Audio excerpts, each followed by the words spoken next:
బండి సాయి భగీరథ్ను అరెస్ట్ చేయాల్సిందే. బండి సాయి భగీరథ్ను అరెస్ట్ చేసి జైల్లో వేయాల్సిందే. బండి సాయి భగీరథ్ను అసలు అవసరం అంటే చంపేసినా పర్వాలేదు, ఎందుకంటే రాజకీయంగా హిందుత్వ ఎజెండాను బొందబెట్టాలి కాబట్టి మనమంతా హిందువులమే, మనమంతా బొట్టు పెట్టుకున్న హిందువులమే, దారం కట్టుకున్న హిందువులమే, కానీ బండి సంజయ్కి వ్యతిరేకంగా మనం పనిచేయాలి. బీఆర్ఎస్ యూట్యూబ్ ఛానళ్ళు కావచ్చు, బీఆర్ఎస్ అండర్లో పనిచేసే మహిళా సంఘాలు కావచ్చు, ఇక్కడ ఏకంగా రౌండ్ టేబుల్ సమావేశాలు పెడతా ఉన్నారయ్యా. రౌండ్ టేబుల్ సమావేశాలు రాష్ట్రం బాగు కోసం పెట్టట్లేదు, రాష్ట్రం దివాళా తీస్తూ ఉంది, రాష్ట్ర రైతాంగాల కోసం, రైతన్నల పరిస్థితి దరిద్రంగా ఉంది అని రైతుల కోసం రాష్ట్రంలో రౌండ్ టేబుల్ సమావేశాలు ఉండట్లేదు, కానీ కేవలం బండి సంజయ్ టార్గెట్గా రౌండ్ టేబుల్ సమావేశాలు నడుస్తూ ఉన్నాయి. కేవలం బండి సంజయ్ టార్గెట్గానే మరి ఆ కుటుంబం ఫోక్సో కేసు పెట్టిన ఆ కుటుంబం కేవలం ఆ ముగ్గురు యూట్యూబ్ ఛానళ్ళని ఎందుకు పోలీస్ స్టేషన్కు పిలిపించిండ్రు, వాళ్ళ వెనకాల ఎవరున్నారు, ఆ కుటుంబమే వినిపించిందా లేదంటే నిజామాబాద్ కేంద్రంగా పనిచేస్తున్న ఆ బీజేపీ ఎంపీ వీళ్ళను పంపించిందా, అసలు ఏం చేయబోతున్నారు అనేది నిన్న పూర్తి స్థాయిలో దర్యాప్తు జరుగుతున్న నేపథ్యంలో ఆ ముగ్గురు బీసీ యూట్యూబ్ ఛానళ్ల పైన ఫోకస్ పెట్టిన నేపథ్యం మాత్రం ఉంది అని చెప్పుకోవచ్చు. తెల్లారి లేస్తే బీసీ వాదం అనుకుంటా ప్రగల్భాలు పలికే 3 యూట్యూబ్ ఛానళ్ళు తెల్లారి లేస్తే బీసీ నాయకుల పైన బురద జల్లి ఎస్సీ ఎస్టీ నాయకులను పెంచి పోషిస్తున్నారు అనే ఇక్కడ బీసీ వర్గాలలో చెప్తున్న వాక్యాలు మాత్రం చూస్తూ ఉన్నాం. ఎందుకంటే ఒక జర్నలిస్ట్ కావచ్చు, ఒక నాయకుడు కావచ్చు, నా కులం నీ కులం అని పోతే పప్పులో కాలేసినట్టే అవుతుంది, తర్వాత ఏం చేస్తుంది రిటర్న్ గిఫ్టే అవుతుంది తప్ప ఏమీ రాదు అన్న చర్చ జరుగుతూ ఉంది. సరే, నిన్న బండి సాయి భగీరథ్ పైన నిన్న హైకోర్టులో సుదీర్ఘ వాదనలు జరిగినాయి. దాదాపు ఒక 45 నిమిషాల పాటు బండి సాయి భగీరథ్ సంబంధించిన అడ్వకేట్ వినయ్ రెడ్డి ఆధ్వర్యంలో నడుస్తూ ఉంది.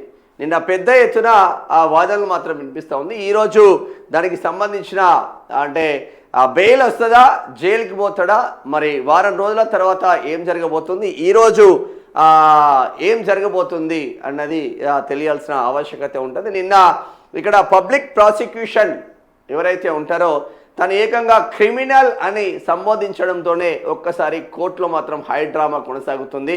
ఇక అడ్వకేట్లు కొట్టుకున్నంత పని చేసిందని చెప్పుకోవచ్చు. ఒక అక్యూజ్డ్ పట్టుకొని క్రిమినల్ అని ఎలా అంటారు? అక్యూజ్డ్ పైన ఆరోపణలు నిరూపణ అయిన తర్వాత, సెక్షన్లు అమలైన తర్వాత, నిరూపణ అయిన తర్వాత తను జైలుకు పోతే తప్ప ఒక మనిషిని క్రిమినల్ అని రాయకూడదు, మినిమం ఇంగిత జ్ఞానం లేదా అని పెద్ద ఎత్తున ఇటు వినయ్ రెడ్డి అడ్వకేట్ వినయ్ రెడ్డి మాట్లాడిన వ్యాఖ్యలను కోర్టు అంగీకరించినట్టు తెలుస్తూ ఉంది. నిన్న హైడ్రామా నడిచింది అనుకోవచ్చుగా. బండి సాయి భగీరథ్కు సంబంధించింది హైడ్రామా నడిచింది. హైడ్రామా ఏందో ఫస్ట్ చూద్దాం. బండి సంజయ్ ఎందుకు టార్గెట్ అవుతుండు, బండి సాయి భగీరథే ఎందుకు టార్గెట్ అవుతుండు, వేరే పిల్లలు ఎవడు తాగట్లేదా, వేరే పిల్లలు 100% మైనర్ అమ్మాయిని ట్రాప్ చేసి మైనర్ అమ్మాయిని పైన రేపులు చేస్తే 100% శిక్షించాల్సిందే, దాంట్లో నో డౌట్. కానీ బండి సంజయ్కి ఒక్కనికే కొడుకులు ఉన్నారా, వేరే లీడర్లకు ఎవరికి కొడుకులు లేరా, వేరే లీడర్ల కొడుకులు ఏమి చేయట్లేదా, అంతా సొక్కపూసలేనా వేరే లీడర్ల కొడుకులు అనేది కూడా ఇప్పుడు తెలియాల్సిన ఆవశ్యకత మాత్రం ఉంటుంది.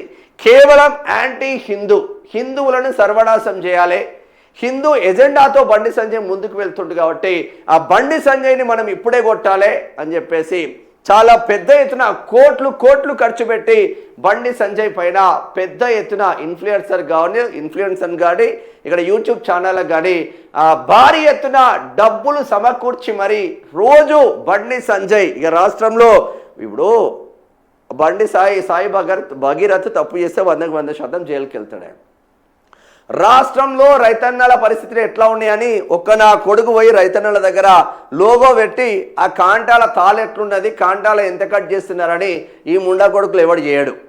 కేవలం ఆడ వెంచర్ ఉంది, ఆ వెంచర్లో అక్రమాలు జరిగినాయి, వాడు పెద్దోడు వాడిని కొడితే మనకి పైసలు రాలుతాయని 10 వెంచర్ల దగ్గరికి పోయి హడావుడి చేసుడు తప్ప ఒక్క సామాన్య పరిస్థితులకు తగ్గట్టు, తెలంగాణ రాష్ట్రంలో పరిస్థితులకు తగ్గట్టు, ఆ సిచ్యువేషన్ తగ్గట్టు ఏమేమి సమస్యలు ఉన్నాయో ఒక్కడు కూడా బయట పెట్టలేని పరిస్థితి మాత్రం ఉంది. ఆ ముగ్గురు యూట్యూబ్ ఛానళ్ళు వాళ్ళు బీసీలే. ఆ ముగ్గురు యూట్యూబ్ ఛానళ్ళ పైన ఫోకస్ పెట్టినట్టు పోలీస్ వర్గాల నుంచి మనకు అందుతున్న సమాచారం. వాళ్ళ వెనకాల ఎవరున్నారు? నిజామాబాద్ కేంద్రంగానే నడిచిందా, కేటీఆర్ ఆధ్వర్యంలో నడిచిందా? మరి కేటీఆర్ నిజామాబాద్ ఒకటైన్లా మరి ఏం జరిగిందనేది నిన్న హైడ్రామాలో ఏమైందో బండి సాయి భగీరథ్కు సంబంధించి ఫస్ట్ చూద్దాం, తర్వాత నెక్స్ట్ వార్తలు చూసే ప్రయత్నం చేద్దాం. ప్రజా వాయిస్లో వార్త అందించే ప్రయత్నం చేసినాం. బండి భగీరథ్ ముందస్తు బెయిల్ పిటిషన్ విచారణలో ఉద్రిక్తత. నేరం నిరూపణ కాకముందే క్రిమినల్ అనడంపై న్యాయమూర్తి ఆగ్రహం. అవసరమైతే కేసును మరో బెంచ్కు మార్చుకోండి. లాయర్లకు జడ్జి హితవు. బాధితురాలు వయసుపై సందిగ్ధత. బర్త్ సర్టిఫికెట్లు పరిశీలించాలని పోలీసులకు ఆదేశం. తెలంగాణ హైకోర్టులో హైడ్రామా నడిచిందని చెప్పుకోవచ్చు. ఆ హైడ్రామా ఏంది అనేది కూడా చూపించే ప్రయత్నం కూడా చేస్తా. ఇదే దానికి సంబంధించింది.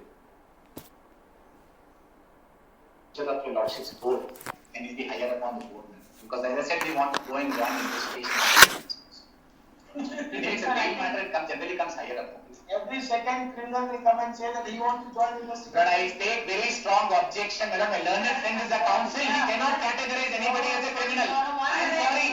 I'm sorry. He appeals for several persons. Whoever say me, please. Graver offenses. No, please. Sorry, I have been. Whoever is not a please. Mr. Please. None of you will raise your voices in this court. If you want to, do it, then I'll refuse the case. Let it be posted before another bench. No. Sorry. No problem. The only thing is. No, you have to maintain the decorum of the My court. lords are right. అంటే మీరు ఇష్టం ఉన్నట్టు అరుచుకుంటే నడవదురా నాయన. మీకు ఇష్టం లేకపోతే నేను ఇక్కడ నుంచి క్యాన్సిల్ చేస్తా, ఇంకో బెంచ్కి మీరు పంపించుకోండి, ఇంకొక బెంచ్కి మీరు పంపించుకోండి అని చెప్తా ఉన్న వాక్యాలు జడ్జికే కోపం తెప్పించేళ్ళు అడ్వకేట్స్. ఒక అక్యూజ్డ్ని పట్టుకొని ఆయన పైన నేరం నిరూపణ కాకముందే పబ్లిక్ ప్రాసిక్యూటర్ ఎట్లా క్రిమినల్ అంటారు అని చెప్పేసి గట్టిగానే అరుచుకుంది. ఇవే మొత్తం ఇది నార్మల్గా లేదు ఇక కథ. నిన్న వాదనలు సుదీర్ఘ వాదనలు వినిపించింది. But I concede that they cannot be subjected to this discomfort. I also will not apply to you. There are two submissions. First, but I'll make the case at a higher level. Even if POCSO were to apply to me, the interim protection can be granted at certain judgments of this honorable court. In certain mitigating circumstances, I will be showing to your lordships that I clearly come within those exceptions and those mitigating circumstances where an interim protection must be granted to me, and maybe I'm entitled to the grant of an anticipatory bail. Lordships, just give me 5 or 10 minutes, I'll just set out my case very quickly. First submission, by your lordships' kind consideration, this will I'll argue more elaborately when your lordships hear the anticipatory bail, is there is no bar against grant of an anticipatory bail under POCSO, unlike SC/ST Act.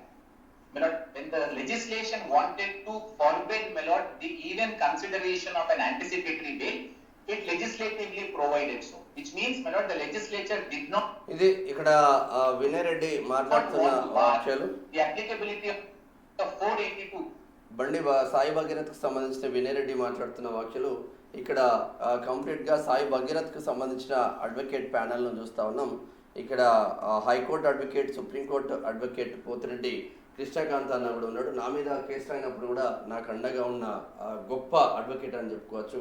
అంటే కొందరు advocates ఎట్లా ఉంటారంటే, ఇప్పుడు పోతిరెడ్డి కృష్ణకాంత్ లాగా డబ్బుల కోసం ఆశపడి చేయరు. అది ధర్మం కోసం కావచ్చు, ఒక వ్యక్తి మంచితనంతో కావచ్చు, అట్లా ఆశపడి చేస్తారు. కృష్ణకాంత్ అన్న నా మీద కేసు అయినప్పుడు కూడా 1 రూపీ తీసుకోకుండా మొత్తం చాలాసార్లు పోలీస్ స్టేషన్కి వచ్చి చాలాసార్లు అక్కడికి కోర్టుకు వచ్చి చేసిన నేపథ్యం. నా దగ్గర నుంచి సింగిల్ రూపాయి కూడా ఆశించకుండా స్టిల్ నౌ మాకు పనిచేస్తూ ఉన్న గొప్ప అడ్వకేట్ అనుకోవచ్చు. హైకోర్టు, సుప్రీంకోర్టులో రెండిట్లో చేస్తూ ఉంటాడు కృష్ణకాంత్ అన్న. ఇక్కడ ఇక్కడ వినయ్ రెడ్డి మెయిన్ అడ్వకేట్. ఇక్కడ వీళ్ళదొక బెంచ్ వాళ్ళదొక బెంచ్ నడుస్తూ ఉన్నదిగా. ఇది మాత్రం పెద్ద ఎత్తున వెళ్ళేటట్టు ఉన్నది. మరి ఈరోజు ఏం జరగబోతుంది అనేది చూసే ప్రయత్నం అయితే చేద్దాం. ఒకసారి పూర్తి స్థాయిలో చూద్దాం. బాధితురాలు వయసుపై సందిగ్ధత, బర్త్ సర్టిఫికెట్లు పరిశీలించాలని పోలీసులకు ఆదేశం. బాధితురాలి ఒక్కసారేమో 2008 అని వచ్చింది, ఒక్కసారేమో 2015 వచ్చింది. మరి ఇవే పబ్బులకు గబ్బులకు పోతుంది కాబట్టి మైనర్లను అలో చేయరు పబ్బులు కాబట్టి ఏకంగా మరి ఆ ఆధార్ కార్డే ఏమైనా మార్ఫింగ్ చేసుకొని పోయిందా, దాంట్లో ఏకంగా 2000 సంవత్సరం అని వచ్చింది. 2000 సంవత్సరం అని వచ్చింది. ఇక చూపించకూడదని చూపిస్తలేదు, ఉంది నా దగ్గర. 2000 సంవత్సరం అని వచ్చింది. మరి యాజ్ పర్ రూల్ ప్రకారం 2000 సంవత్సరం అని వచ్చింది. ఏ 9వ తరగతిలో 10వ తరగతిలో గుద్దినప్పుడు యాక్సిడెంట్ చేసినప్పుడు దాంట్లో 15 సంవత్సరాలు అని రాసిండ్రు. ఒకే మనిషికి ఇంత ఏజ్ గ్యాప్ ఏముంటుందయ్యా? ఒకే మనిషి ప్రతి టైం ఏజ్ని ఎందుకు రిఫ్లెక్ట్ చేస్తూ ఉన్నారు?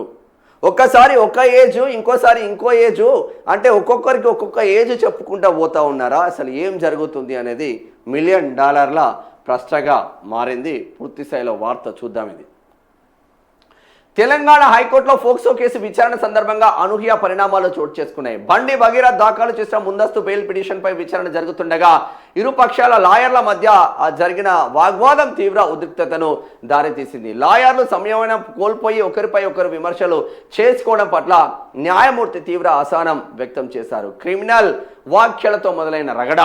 బాధితురాలు తరపున వాదనలు వినిపిస్తున్న పబ్లిక్ ప్రాసిక్యూటర్ నాగేశ్వరరావు నిందితుడిగా ఉన్న బండి భగీరథ్ను ఉద్దేశించి క్రిమినల్ అని సంబోధించడం వివాదానికి కేంద్ర బిందువైంది. దీనిపై భగీరథ్ తరపు లాయర్ నిరంజన్ రెడ్డి తీవ్ర అభ్యంతరం వ్యక్తం చేశారు. నేరం నిరూపణ కాకముందే తన క్లయింట్ను నేరస్తుడిగా ఎలా పిలుస్తారని ప్రశ్నించారు.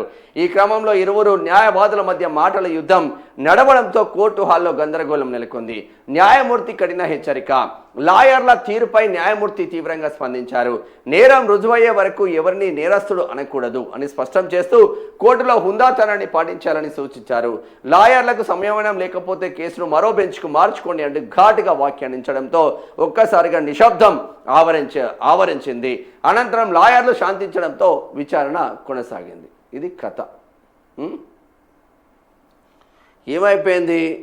సరే, ఇప్పుడు ఎవరైనా వాదిస్తారు చేస్తారు, కానీ అక్యూజ్డ్గా ఉన్న క్యాండిడేట్ను డైరెక్ట్ క్రిమినల్ అనడంతోనే ఇక్కడ బండి సాయి భగీరథ్కు సంబంధించిన అడ్వకేట్ వినయ్ రెడ్డి అభ్యంతరం వ్యక్తం చేసిండ్రు. ఇది కోర్టుకి అసలు వ్యతిరేకంగా వెళ్తూ ఉంది అని గట్టిగానే అరుస్తూ ఉన్నాడు.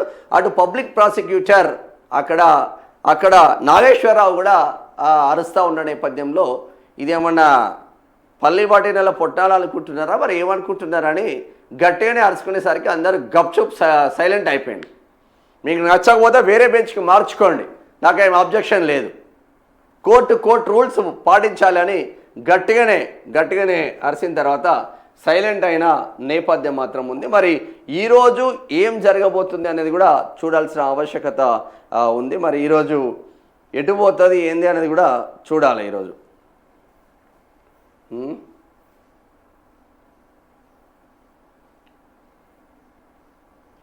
ఇది సాయి భగీరథ్కి సంబంధించిన ఇష్యూ. బర్త్ సర్టిఫికెట్లను మాత్రం పరిశీలిస్తున్న నేపథ్యం మాత్రం ఉందో. నిన్నటి నుంచి ఇంకొకటి వైరల్ అవుతా ఉన్నాయి సోషల్ మీడియాలో. ఆల్రెడీ బర్త్ సర్టిఫికెట్లో 2000 సంవత్సరం అని ఏదైతే ఆ పబ్బు పేరు ఎందుకు గబ్బు పేరు కానీ ఆ పబ్బుకు వెళ్ళిన ఆ పబ్బు ఒకవేళ మైనర్ అమ్మాయిని కనుక ఆ పబ్బు అలో చేస్తే ఆ పబ్బును సీజ్ చేయాల్సిన ఆవశ్యకత ఇమీడియట్గా ఉంటుంది. కోర్టు సూచనల మేరకు ఆ పబ్బు కూడా సీజ్ అయ్యే అవకాశం ఉంటుంది. ఒకవేళ ఈమె మార్ఫింగ్ చేసుకొని ఆధార్ కార్డును మార్ఫింగ్ చేసుకొని ఆధార్ కార్డు చూపించి ఒకవేళ పోతే ఈమె పైన ఇంకో క్రిమినల్ కేసు నమోదయ్యే అవకాశం మాత్రం ఉంటుంది. వాళ్ళ తల్లిదండ్రుల పైన కూడా క్రిమినల్ కేసు నమోదయ్యే ఆస్కారం మాత్రం ఉంటుంది. మరి బండి సాయి భగీరథ్ వర్సెస్ ఇక్కడ ఫోక్సో బాధితురాలు అన్న చర్చ జరుగుతుంది. పెద్ద ఎత్తున బండి సంజయ్కి వ్యతిరేకంగా చాలా పెద్ద ఎత్తున చాలా డబ్బులు పెట్టి పనిచేస్తూ ఉన్నారన్న ఇంకొక కోణం కూడా వినిపిస్తూ ఉంది.